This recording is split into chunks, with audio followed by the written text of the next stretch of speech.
Welcome back to Biographics. I'm your host, Cosmic Horror Madman Eric Malachite. Today we're talking about Norman Schwarzkopf, with a script written by Ben Edelman.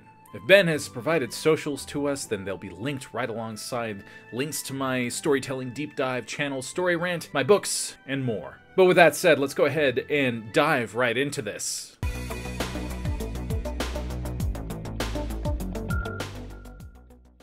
In the summer of 1990, President George H.W. Bush found himself confronted with a major international crisis. The dictator of Iraq, Saddam Hussein, had invaded the neighboring country of Kuwait and then turned his guns threateningly towards Saudi Arabia, threatening to destabilize a region whose oil reserves were absolutely critical across the globe. Bush decided that Saddam's aggression needed to be checked and sent in the military. The man he entrusted to lead the troops was one of the Army's most experienced generals. Norman Schwarzkopf was a military man through and through, having been immersed in Army culture from the time he was a small boy. Highly decorated in Vietnam, Schwarzkopf was one of a cadre of officers that oversaw the rehabilitation of the military from its lowest point at the end of that war, helping to institute new training, technology, hardware, as well as boost morale among young men and women who made up America's fighting force. It all culminated in those climactic months in the desert. Schwarzkopf's decisive victory in the Gulf War not only changed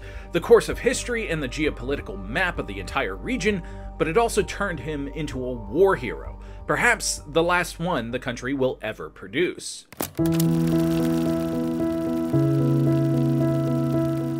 H. Norman Schwarzkopf Jr. was born on August 22nd, 1934 in Trenton, New Jersey. His father, who incidentally hated his first name, Herbert, so much that he ensured that the H in his son's name didn't stand for anything, was already famous before the younger Schwarzkopf was ever born. Norman Sr. was the first superintendent of the New Jersey State Police, during which time he investigated the crime of the century, the kidnapping and murder of the Lindbergh baby. He was also well known all over the country as the radio voice of the popular program Gangbusters. When Norman was young, his father was called into service during World War II, being posted as a military advisor to the Shah of Iran. Following his father from post to post, he was extremely well-traveled for a boy of his age, spending time in Tehran, Geneva, Frankfurt, Heidelberg, and Rome before he returned to the United States to prepare for his life's ambition, appointment to the United States Military Academy at West Point, New York, which trained and educated most of the officers of the U.S. Army in those days. When Schwarzkopf graduated from West Point in 1956, he entered an army that was going through a slump in the aftermath of the Korean War. Military planners believed that any future war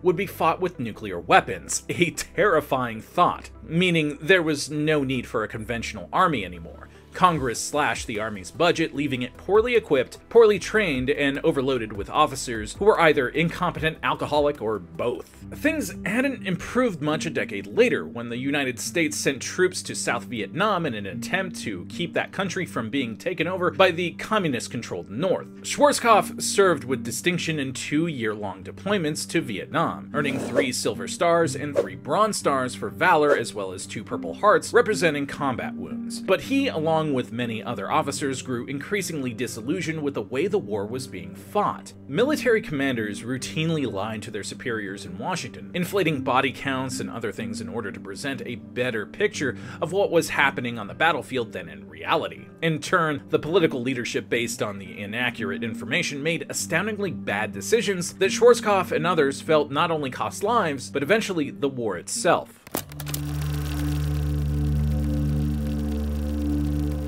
In the aftermath of the Vietnam War, morale in the military was at an all-time low. The American public had turned on the soldiers, blaming them for the unpopular conflict, and career officers like Schwarzkopf began to question if life wouldn't be better in the civilian world instead. But Schwarzkopf eventually came to the conclusion that the country was going to need the Army again in the future, and so experienced officers who had learned the lessons of Vietnam needed to stick around to reorganize it, to keep a similar military disaster from happening again. Schwarzkopf climbed steadily through the ranks until, by 1983, he was a major general. In that time, he helped to build what became known as the New Modern Army. Since Washington had ended the draft in 1973, all military recruits were volunteers, leading to increased pay and benefits offered by the military in order to entice people to enlist, along with a new recruiting campaign. With the slogan, "Be all you can be," training the troops was completely overhauled, with innovations like the National Training Center in California opened in 1980 to serve as a realistic combat training ground, complete with laser simulations to accurately record casualties. Schwarzkopf was also one of the first leaders to take a vested interest in the welfare of his troops outside their combat readiness, particularly their morale. He made sure soldiers did not have to train unnecessarily on weekends, for instance, as well as instituting family days and other morale-boosting events. He also made sure that the soldiers' families were looked after, all of which endeared him to the troops. It didn't do much to endear him to his subordinate officers, though. While recognized as a good commander, Schwarzkopf was faulted for having a very explosive temper with a short fuse. He was prone to chewing out subordinates over what he perceived as failure to do their jobs properly, a trait which led to the nickname Stormin' Norman, which Schwarzkopf hated.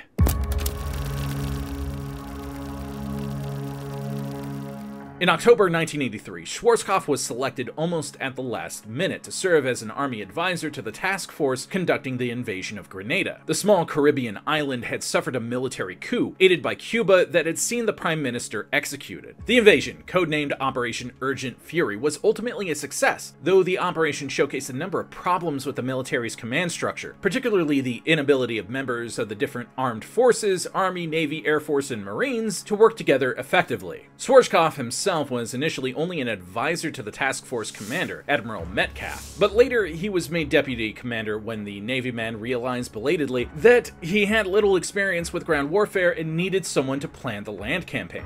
In one infamous incident, Schwarzkopf got into an argument with a Marine colonel who refused to carry Army soldiers in his helicopters, for no other reason than inter-service rivalry. Schwarzkopf took these lessons to heart and implemented them 6 years later in 1989, when he, now a 4-star general, was named Commander of the United States Central Command, one of the military's unified combat commands, which oversees all military forces within a particular geographic area. In Central Command's case, that focused on the Arabian Peninsula and its neighboring waterways and coastlines, including the Horn of Africa and most of the rest of the Middle East.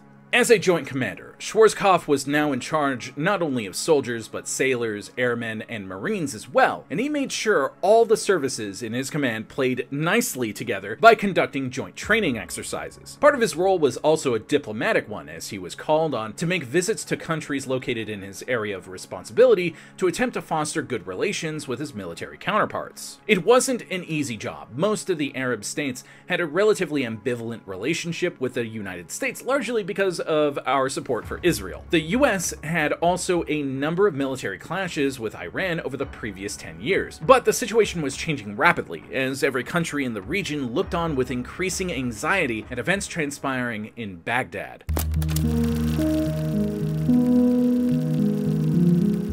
Saddam Hussein needed cash desperately in 1990. He was billions of dollars in debt to his Arab neighbors following the end of the Iran-Iraq War in 1988, a debt he wanted them to forgive, but that they refused to. Much of this debt was held by the small nation of Kuwait, located on Iraq's southern border. Throughout 1990, Saddam's rhetoric towards his neighbor became increasingly hostile. Among other things, he accused Kuwait of deliberately overproducing oil from its reserves, deflating global oil prices that he claimed were wrecking the Iraqi economy. On August 2nd, Saddam shocked the world by invading Kuwait. Tanks rolled across the border and captured the capital, Kuwait City, after a brief fight. Within a matter of days, he controlled the entire country, and he didn't stop there. His army now massed on the Kuwaiti border with Saudi Arabia, another nation Saddam had disputes with. Between Iraq, Kuwait, and Saudi Arabia was more than half of the world's oil reserves. The prospect of a violent dictatorship controlling all of it was alarming to most leaders, East and West to say the least.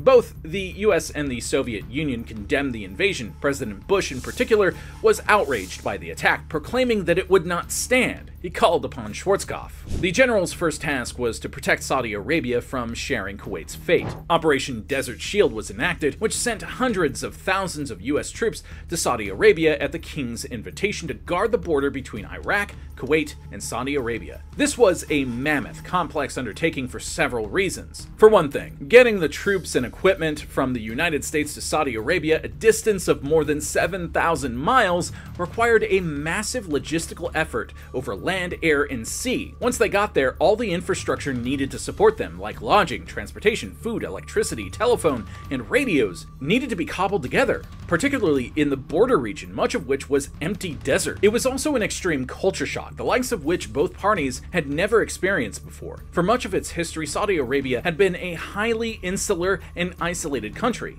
and welcoming this many foreigners into their land, particularly non-Muslims, by the way, was a significant departure from the norm for them. On the other hand, the US troops not only had to deal with the oppressive heat — during the day temperatures could reach 120 degrees Fahrenheit — but also with the restrictions put on them by their commander in order to not offend the cultural and religious sensibilities of their hosts. Alcohol and pornographic material, which included pictures of pretty girls, were prohibited from being brought into the country, while religious services were conducted among the troops in private and were not allowed to be filmed so they couldn't be used as ammunition by the Muslim hardliners. And for the first time, female service members were being deployed to an active combat zone, which was a shock to both Americans and Saudis alike. Schwarzkopf had to deal with this on top of the not insignificant challenge posed by the Iraqis. At the time, Saddam possessed the fourth largest army in the world, many of them veterans of the long war with Iran. He had thousands of tanks, including modern Soviet-built T-72 models, as well as large numbers of artillery pieces and aircraft,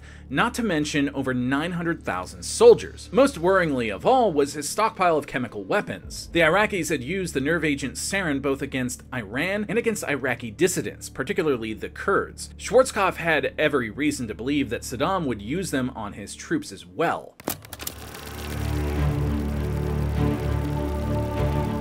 Fortunately, Schwarzkopf had help coming. The United States had built a large coalition against Iraq, ultimately consisting of 42 countries, the most important of which, besides Saudi Arabia, were the United Kingdom, France, Egypt, and Syria, which all committed large numbers of troops alongside the Americans. Military aircraft were being parked in bases in 6 countries, while a large international naval task force, including aircraft carriers and battleships, were stationed in the waters of the Persian Gulf and Red Sea. And Ben has a note here. One of these ships, the USS Trenton, actually had his father aboard, CPO Donald Edelman. Eventually, the coalition would contain 950,000 troops, the largest international force since the end of World War II. By mid-September, enough forces were in place that Schwarzkopf could reassure the president that any attempt to attack Saudi Arabia by Iraq would be repulsed. But it raised the question of what to do now. The answer soon became clear. The UN issued Resolution 678, giving Iraq until January 15, 1991 to withdraw from Kuwait. Otherwise, they were to be removed by force. But talks with Saddam's government went nowhere. Indeed, Iraq announced that they intended to annex Kuwait and make it an Iraqi province. War now seemed inevitable. Schwarzkopf had a very good relationship with his boss, General Colin Powell, chairman of the Joint Chiefs of Staff, who remained in regular telephone communication with his general in the field and served as his main conduit to the president. He had a somewhat less friendly relationship with Powell's boss, Secretary of Defense Dick Cheney, who, it would come out later, thought Schwarzkopf was a blowhard. But he had the complete confidence of President Bush, who now called upon Schwarzkopf to plan an attack that would destroy the Iraqi military and sweep them from Kuwait. The plan that resulted would be called Operation Desert Storm. At 2:30 a.m. on January 17th, Schwarzkopf was in his war room in Riyadh, preparing with his officers to launch the attack. A message he sent to the troops ended with, "Our cause is just. Now you must be the thunder and lightning of Desert Storm." The war began with a massive aerial bombardment the world had never seen before. F-117 stealth jets snuck in behind enemy lines, destroying radar installations and anti-aircraft batteries. More jets struck Iraqi air bases and command and control facilities throughout Iraq and Kuwait. Baghdad was bombed, destroying oil production facilities, power plants, equipment depots, anything they could use to supply their military, which, considering Saddam had turned practically the entire country into a military camp, was quite a bit. Within a matter matter of days, the coalition had achieved complete control of the airspace around the battle zone. Saddam, incensed, turned to his weapons of terror. Scud missiles were launched at Israel, hoping to trigger an Israeli response that would cause the Arab partners in the coalition to break off instead of being seen as allied with them. Skillful diplomacy kept the Israelis within their own borders. In exchange, Schwarzkopf had his air force go after the Scud launchers, which turned out to be a lot less destructive than initially feared, especially since none of them contained chemical weapons, which had almost all been destroyed in the first days of the air war.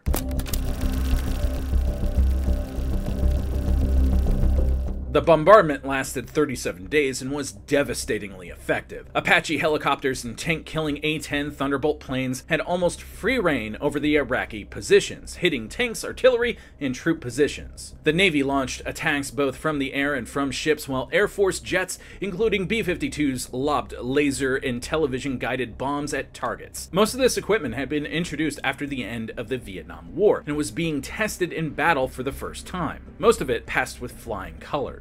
The Gulf War was also the first conflict covered in real time as it happened by reporters. Television audiences across the globe followed along with the war as it was taking place. Schwarzkopf had decided to walk a middle ground with the press. The military would not be as hostile to them as they'd been in Vietnam, while at the same time attempting to carefully control their activities and reporting so that they wouldn't accidentally spill military secrets that would help the Iraqis. Under the cover of his aerial attack, Schwarzkopf moved his ground forces into place. The Iraqis expected a frontal assault into Kuwait, which is why they'd amassed their 600,000-man army on the Kuwaiti-Saudi border. But Schwarzkopf, looking at a map of troop dispositions, had noticed that to the west of this, along the Iraqi-Saudi border, there was almost nothing. No troops, no fortifications, nothing but empty desert. A massive column of armor would sweep in from the left, trapping the Iraqi army where it would be destroyed. On February 24th, the ground assault began. The Marines, Saudis, Egyptians, and Syrians attacked across the Kuwaiti border, pinning the Iraqis in place, while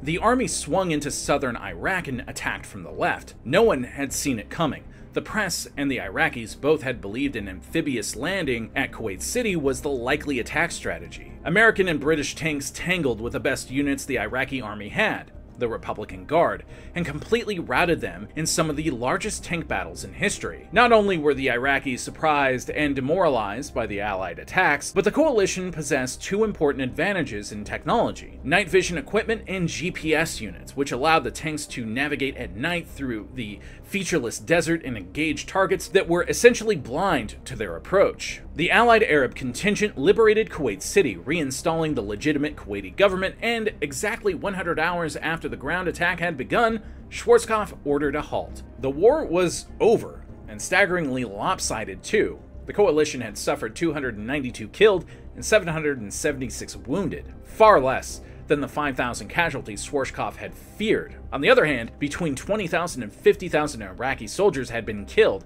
over 75,000 had been wounded, and between 80,000 and 100,000 had been captured. They had also lost 3,300 tanks, 2,200 artillery pieces, almost 250 aircraft, and 19 ships.